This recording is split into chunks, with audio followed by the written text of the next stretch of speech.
Welcome to Restoria, your cozy corner for gentle bedtime stories. My name is James and I'll be your host tonight.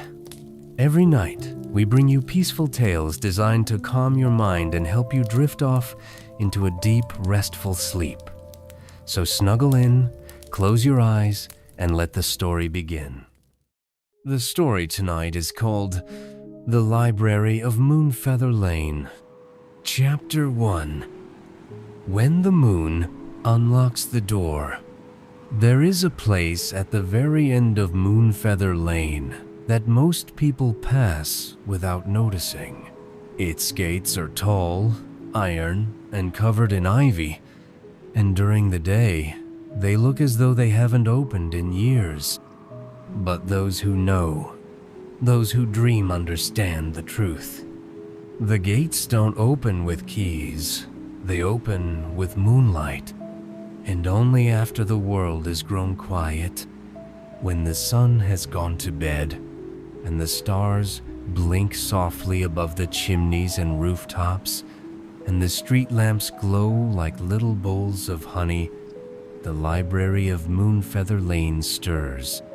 It begins with a sound, not loud, not sudden, but the gentle creak of hinges that have been waiting all day to sigh. The gates part. The garden beyond them glows faintly with silver dew, and at the end of the winding path stands a tall building with many windows and one great wooden door. That door only opens for dreamers. Inside, the library hums with magic. Not the kind that crackles and bursts, but the kind that makes your shoulders drop and your breath slow down. The shelves stretch up toward a domed ceiling painted with constellations that shift and twinkle.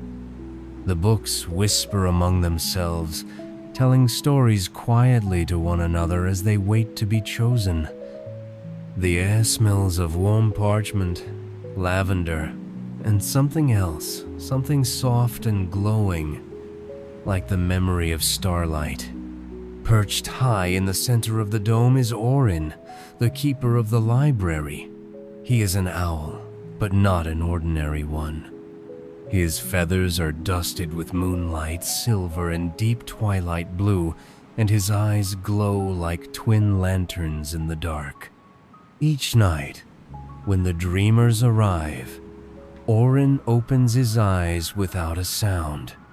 He stretches his wings and glides silently down from his perch, his talons making no more sound on the floor than falling leaves. The dreamers come in all shapes and sizes, children in fuzzy pajamas, grown-ups with sleep-heavy eyes, even the occasional fox or house cat. They settle into nests of pillows and old armchairs, curling up beside the fire or beneath a window that looks out on the moon. Orin greets them all with a gentle hoot and tilts his head thoughtfully as he selects the perfect book for each guest. No two are ever the same. Some books glow when opened. Some smell like the sea. Some purr. All of them know how to end with a hush. But one night, the library received a visitor unlike the others. Her name was Esme. She was small, quiet, and very tired, but not in the way that made your eyes heavy. Her tiredness lived deeper in her thoughts. She came in alone, wrapped in a blanket that trailed behind her like a tail, her hands clutching the edges. Orin noticed her right away. She didn't wander like the others or glance at the shelves with wonder. She walked straight to the nearest empty chair, sat down, and stared at the floor. Orin landed silently beside her. "Welcome," he said in a voice like wind through trees. Esme looked up slowly. "I don't think I belong here." "Why not?" Orin asked. "I can't dream anymore," she sniffled. "I try, I really do. But my thoughts won't stay still. They buzz around like bees, and every time I try to rest, they just get louder. Oren blinked. Then he nodded. He turned and reached into a small hidden drawer beneath his perch. From it, he pulled a book unlike the others. Its cover was soft and pale blue, with no title. Just a single silver feather pressed into the center. "This one is different," he said, placing it gently into her lap. "It doesn't tell a story. It waits for yours." Esme ran her fingers over the feather. "How do I read it?" "You don't," said Oren. "You begin it, and it will follow." She opened the cover. At first, the pages were blank, but slowly, glowing words began to appear, one by one, like stars coming out. They told of a girl with a heavy heart, walking through a starlit forest, of an owl calling to her from the trees, of footsteps falling softer and softer. Esme's eyes followed the words. Her shoulders relaxed, her fingers loosened their grip on the blanket. The pages turned themselves. The story was hers. It unfolded gently, like a lullaby. And soon, Esme was asleep, curled up in her chair, the book open across her lap, her breath slow and even. Oren watched her for a long moment, then tucked one wing gently around her like a blanket. The library hushed. The book sighed softly, content, and the stars outside the dome twinkled just a little brighter, as if the story of one restless heart had finally found its quiet.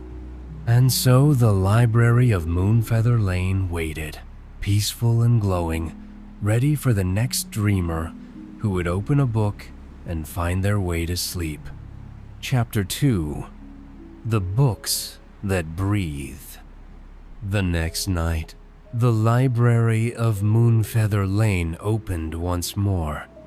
The gates, covered in ivy and star-kissed moss, parted without a sound, and the great wooden door eased open beneath the silver light of the moon. Inside, the lamps glowed to life, one by one, like sleepy eyes blinking awake. The soft scent of lavender and parchment filled the air. Oren, the moon-speckled owl, stirred on his perch high above the shelves. He blinked slowly, then spread his wings and glided down in one silent swoop. His talons met the marble floor as lightly as falling petals. Tonight, he landed near a low shelf, marked with a small silver plaque that read, "For the restless and the wide-eyed." He waited, and soon they came. The dreamers drifted in quietly, each of them guided by some inner pull.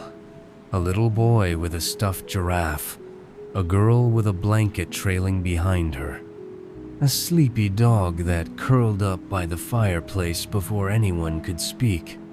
But Oren's eyes searched the room until they found her Esme.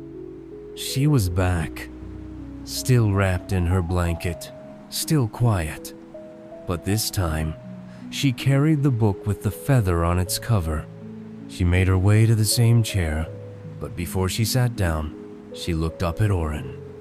"It kept writing after I fell asleep," she whispered. Oren gave a slow nod. "That means you were ready." She sat down and opened the book again. The pages shimmered, new words glowed softly across the parchment, as if the story had kept dreaming on its own. The tale picked up where she left off. The girl followed the owl through forests of hush, over bridges woven from mist and moonbeam. Each step she took was lighter than the last, until the ground barely noticed her at all. Esme smiled. She hadn't smiled in days. The library pulsed gently, as if it too noticed the change. Around her, other dreamers found their places. Oren moved from shelf to shelf, choosing books with care. One book hummed as it was opened, another sighed, a third gave off the smell of summer rain. Esme kept reading, and as she read, she noticed something new. The book was beginning to change, not just in words but in pictures. Drawings formed in the margins, tiny stars, little trees, a pair of wings. The images looked like they were being drawn with ink made from moonlight. She traced one with her finger. It shimmered beneath her touch. "This is magic," she whispered. Orin perched nearby, silent. "No," he said gently. "This is you," she blinked. "Me? The library doesn't give you dreams. It helps you remember them." Esme sat back. She looked around, at the shelves, at the glowing spines, at the books that breathed. And she realized some of the books weren't resting on shelves at all. They were floating, just slightly, as if exhaling. She stood slowly and wandered toward a nearby table where a book was open and turning its own pages. Words fluttered like moth wings across them. The book seemed to be choosing its own story. "What is it doing?" she asked. Oren joined her. "That one belongs to a dreamer who hasn't arrived yet, but the story has already started." Esme's eyes widened. "So books can wait?" "Some for a night," said Oren. "Some for a lifetime." She returned to her own book and hugged it gently to her chest.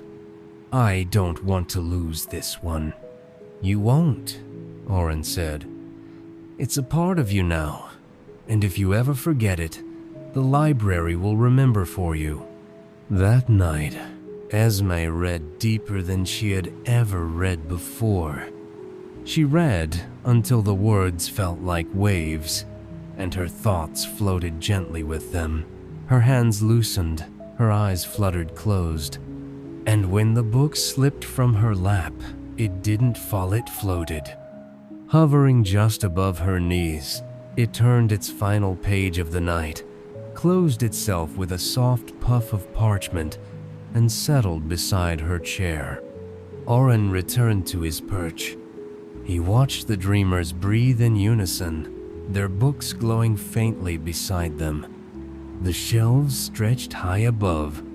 The moonlight curled through the windows, and the Library of Moonfeather Lane waited, as always, not for morning, but for the next dream to begin. Chapter 3: The Shelf That Glowed. Esme returned to the library the next night, as the stars blinked on one by one like curious eyes. She walked the garden path barefoot, her blanket trailing behind her, and the door creaked open just in time to welcome her in.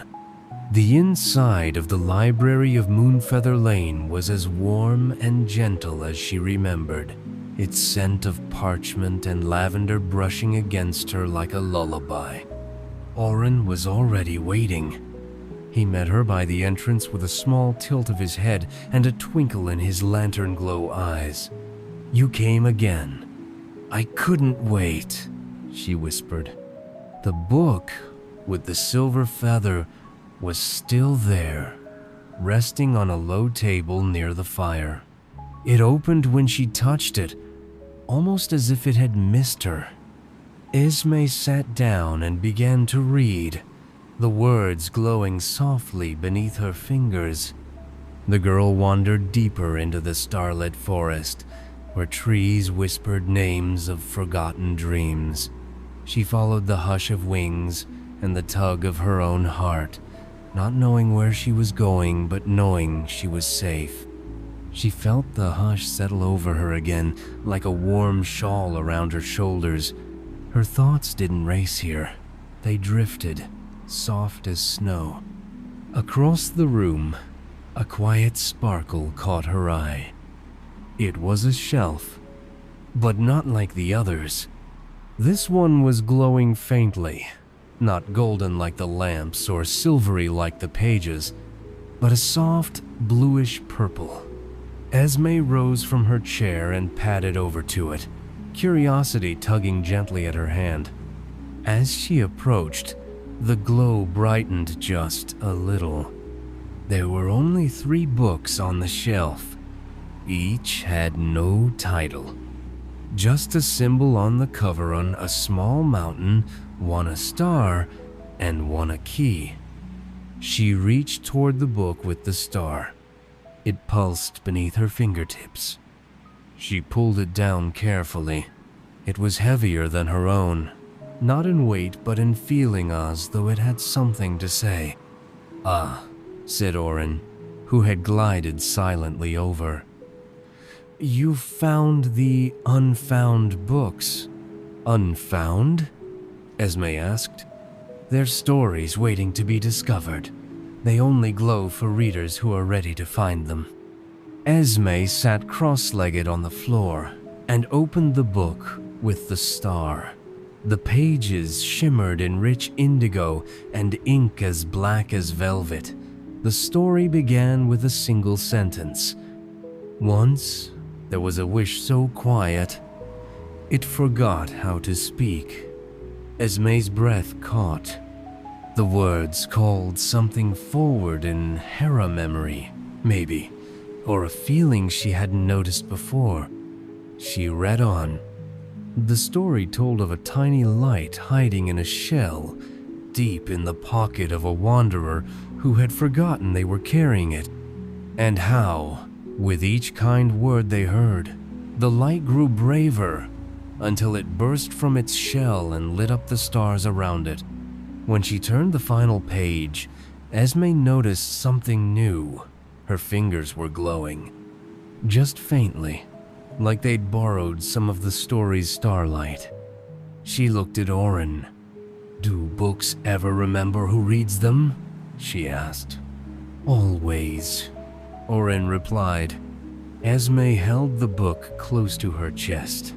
"Can I take this one with me?" Orin blinked once. "You already have." That night, before she left, Esme returned the book to the shelf. As soon as she placed it back, the cover pulsed gently and the glow dimmed, like it had been tucked in. The mountain book and the key book were still there, waiting. Esme glanced at the shelf, then back at her silver-feathered book. "There's more, isn't there?" "Yes," Orin said, lifting his wings. "But dreams know how to wait." She curled back into her favorite chair, the book in her lap, the fire crackling softly. Around her, other dreamers turned pages, their thoughts swaying like leaves in a breeze. And as Esme read, her eyelids drooped. The story slowed. The girl stood at the edge of a quiet hill, watching a lantern rise into the sky. She wasn't chasing the light. She was becoming it. By the time the fire dimmed, Esme had fallen asleep. And all across the library, the books sighed with her quiet, glowing waiting. Chapter 4. The Lantern of Forgotten Pages. That night, clouds drifted across the sky like slow ships, casting soft shadows over Moonfeather Lane. Esme returned to the library wrapped in a heavier blanket than usual. The air had turned crisp, the kind that made the edges of windows fog and made footsteps echo softer on cobblestones. The gates parted just as she arrived. The great wooden door opened before she could reach for it. Inside, the lamps had already lit themselves, and the shelves pulsed with the familiar hush of turning pages. Somewhere deep in the library, a book sighed content, sleepy. Esme smiled. She found her way to the chair by the fire, where her silver-feathered book was waiting. It fluttered open like a bird stretching its wings. But before she could sit, Oren appeared beside her. "Would you like to see something special tonight?" he asked. Esme's eyes lit up. More special than floating books and starlit stories? Oren gave a slow, knowing blink. Something older, quieter. The part of the library even many dreamers don't visit. She nodded and followed him. He led her down a narrow hallway lined with velvet drapes and whispering shelves. The lights dimmed the deeper they went. At the end of the corridor was a low archway. Over it hung a small wooden sign, "The Room of Forgotten Pages." Beyond the arch, the space opened into a round room with no ceiling. Above, only the stars. Shelves curved around the walls, and in the center stood a pedestal holding a single lantern. It flickered faintly. Esme stepped inside, and the hush deepened. "What is this place?" she whispered. "These," said Oren, "are the stories that once were dreams but have since been misplaced. They wait here, not to be read, but to be remembered." Esme walked slowly around the room. The books were thin, many worn and half faded. Some had only a few pages. Some were nothing more than covers waiting for words. She stopped beside one with a cover made of soft green cloth. No title. She opened it. Inside was a single line. She was going to tell the truth, but the wind took her voice. Esme closed it again, gently. She turned to Oren. "Why are they forgotten?" "Because not every dream is finished," he said. "Sometimes people grow up too fast, or they tuck their dreams in corners, but they still live here." She looked at the lantern. It glowed a little brighter now. "Does it light up when a dream comes back?" Oren nodded. "It remembers for us. And when someone finds a page that belongs to them, it flickers." Esme stood quietly. Then she reached into her pocket and pulled out a folded paper, something she hadn't realized she was carrying. She opened it slowly. It was the drawing she'd made earlier, that Weka Hill beneath stars, with floating lights. She looked from it to the lantern, and in that moment, the lantern pulsed warmly. The room seemed to hold its breath. Esme stepped forward and gently tucked the drawing into the pedestal beside the lantern. For a brief moment, the flame inside rose taller, then settled back into its soft glow. "It remembered you," Oren said. "I think I remembered me," she replied. They sat together for a while in silence. Above them, the stars wheeled slowly across the open sky. Then Oren led her back to the main hall, where her silver-feathered book waited patiently by the fire. She picked it up, feeling something new inside it, like the pages had softened even more. She opened it to find a new line, and the girl who thought she had no dreams left, found them tucked inside the quiet. Esme read until the fire whispered low. She fell asleep in her chair, the book cradled against her chest. And in the room of forgotten pages, the lantern flickered steadily, warming the words that waited for their dreamers to return. Chapter 5. A Library Beneath Her Pillow. Esme didn't remember falling asleep in the library. She only remembered the warmth of the fire, the hush of pages turning, and the softness of Oren's wing around her shoulders. But when she opened her eyes the next morning, she was in her bed. The blanket was tucked just right. Button, her small stuffed rabbit, was curled beneath her arm. And on the pillow beside her head was a single silver feather. She sat up slowly, blinking at the morning light slipping through the curtains. The library had always felt like a dream, but this was different. The feather was real. She could feel its cool softness between her fingers. Her book wasn't with her, but somehow Esme knew where it was. All day, the world outside seemed quieter than usual. The birds sang in softer tones, the breeze made gentler patterns in the grass, and the clock ticked as if it too were trying not to disturb anything. That evening, as twilight curled through the streets and the lanterns in the windows glowed to life, Esme didn't wait for sleep. She simply closed her eyes and imagined the path. And when she opened them, she was standing at the gates of Moonfeather Lane. Oren was already there, perched on the iron archway above. "You brought the feather," he said. Esme nodded and held it up. "I think it brought me." The gate opened with a sigh. The library door creaked open like an old friend stretching after a long nap. Inside, the lamps glowed as they always had, but something was different. A new shelf had appeared on Esme hadn't seen before. It was small, with only one book. Hers. The silver-feathered book now sat on a velvet cushion, its cover shining softly in the glow of the reading lamps.